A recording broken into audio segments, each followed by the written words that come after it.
Hey, welcome to Tabletop Skirmish Games. I'm Lee, and in this video I'll be unboxing the Goblin Airship for Moonstone.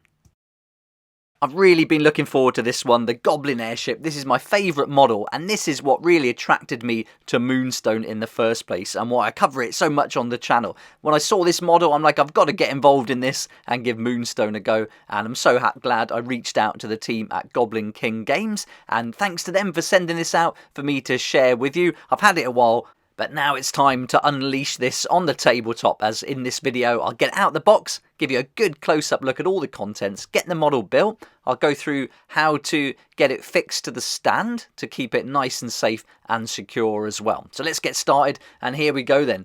As I open it up, you can see we've got all the foam in there, and so these models are really well protected. It's a resin model as well, so expect some great quality, and just like all the Moonstone models, the casting is super smooth on this. You're going to get a really nice finish and some excellent details. We got this big chunky piece. Sometimes you get two of these. It's great to like tear bits off and use these to do some like painting with. So that's a good little tip if you want to do some battle damage and things like that. But here you can see you've got the card and stand, and then you've got the main model itself. And this is a big chunky model, big bloated frog.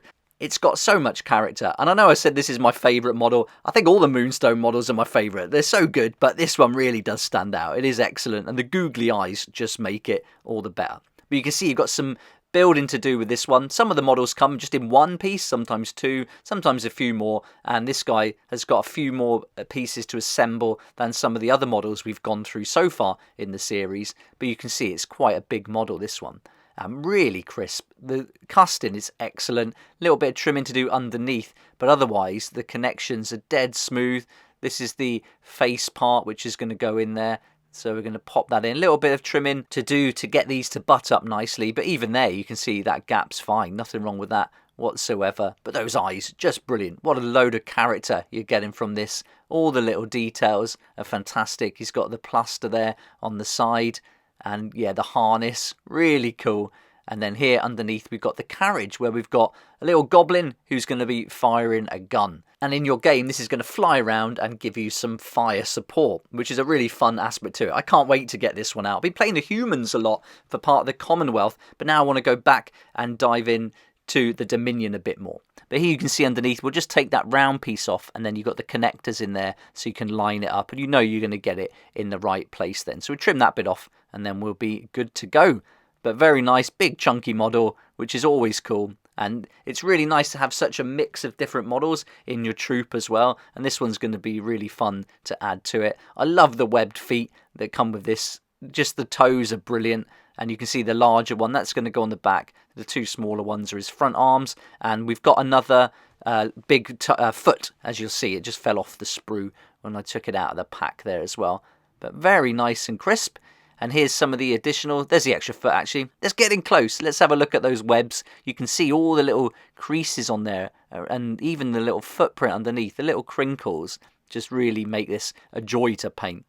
And then here we've got the gun, a little bit of material, some pipes and funnels.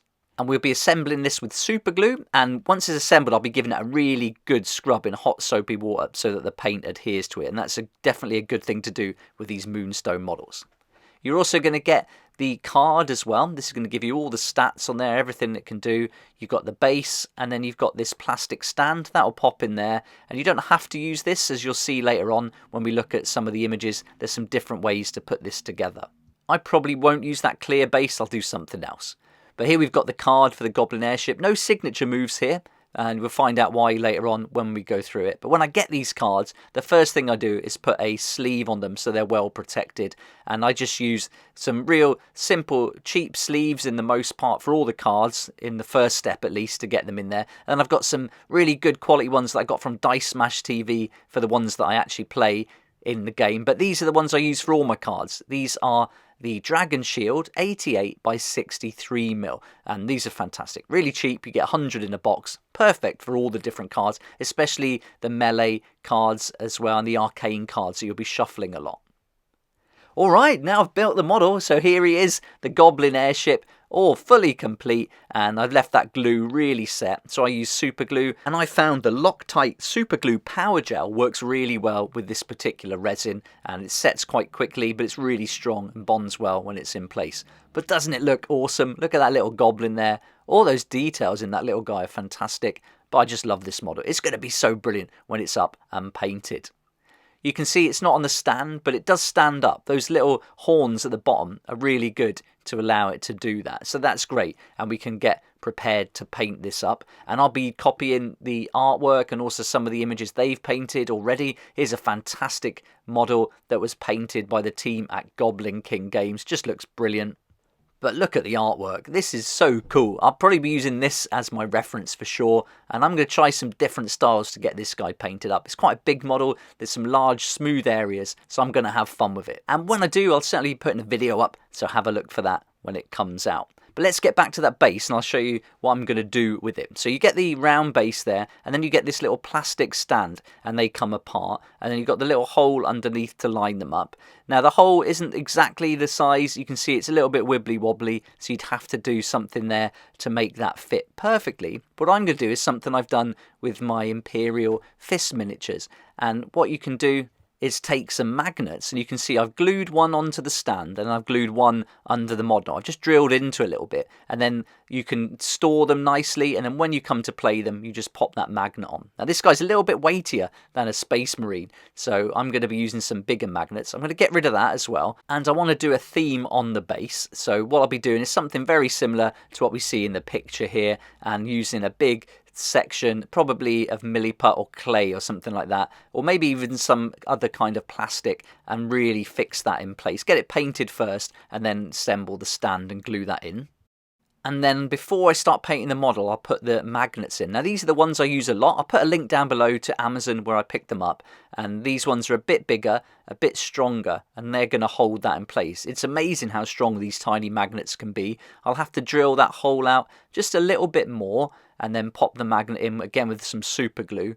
And then I'll also just trim the top off that stand. I might even get another stand, and then I'll put in that thick magnet there on the top. So that's the plan for assembly, but let's find out how this Goblin Airship plays in game and have a look at the cards. And I brought up the image so we can have a real good close look at this. So we've got the Goblin Airship, and it's got the Goblin, Machine and Animal keywords.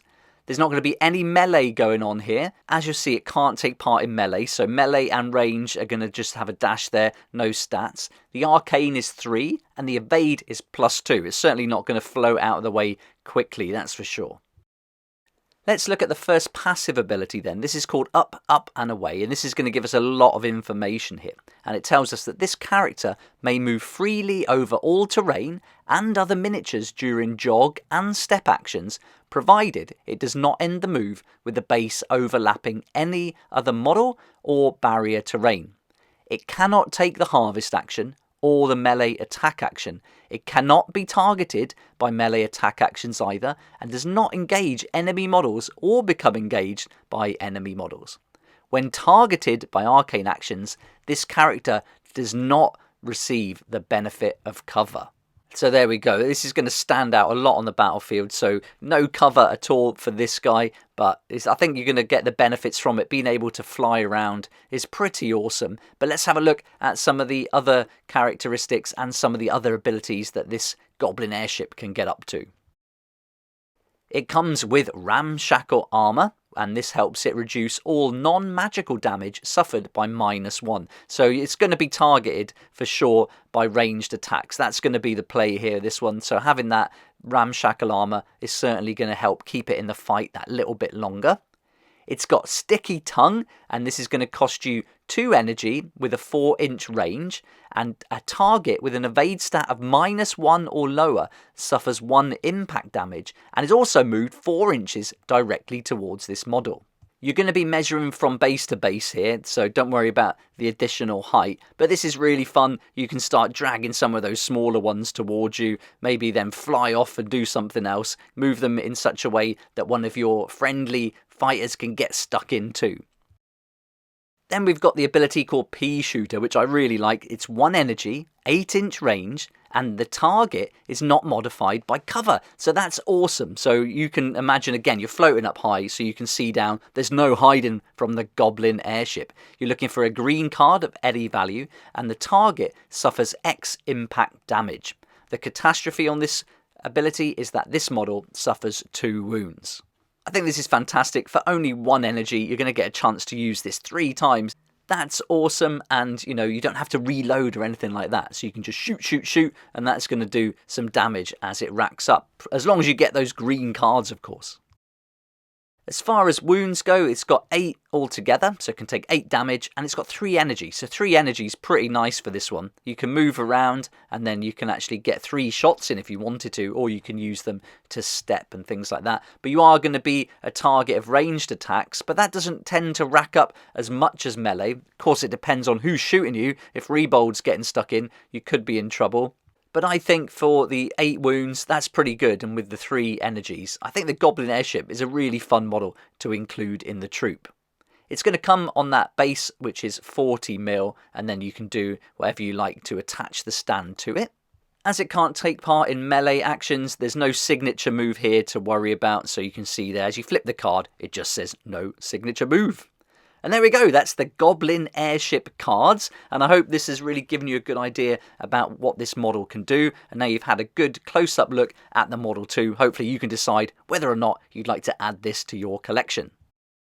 The next set that I'll be unboxing is the Mushrooms and Mayhem, as I complete my troop for the Dominion, and also have a look at the Moonstone website with a link down below where you can find the Goblin Airship and everything else you see in this video, and have a look at their Christmas specials at the moment. It's a great way to make some awesome savings, pick up the starter set, some books and extra models. I started the Moonstone series with a picture of the Goblin Airship, and since then I've done videos on how to play the game, I've gone through the book review, I've done a demo game as well, loads of painting videos, you can see unboxing videos for things like Tumbledown Street, having a look at all the miniatures there, and also this awesome Dim and Dimmer, one of my favourite models. They're all my favourite, as I said earlier, and also painting videos for many of them too. But that's it for now. I hope you enjoyed this video and liked having a look at what the Goblin Airship can do. It would be great if you subscribe to the channel to keep up to date with all the Moonstone and other tabletop skirmish game news. But for now, thanks so much for watching, and I look forward to seeing you next time on Tabletop Skirmish Games. Thank you so much to my Patreon supporters for helping me to keep going with these regular videos. I couldn't do this without you, and I appreciate your support so much. If you'd like to join the Patreon community, support the channel, get some great perks at the same time, there's a link down below in the description. It'll be awesome to see you there.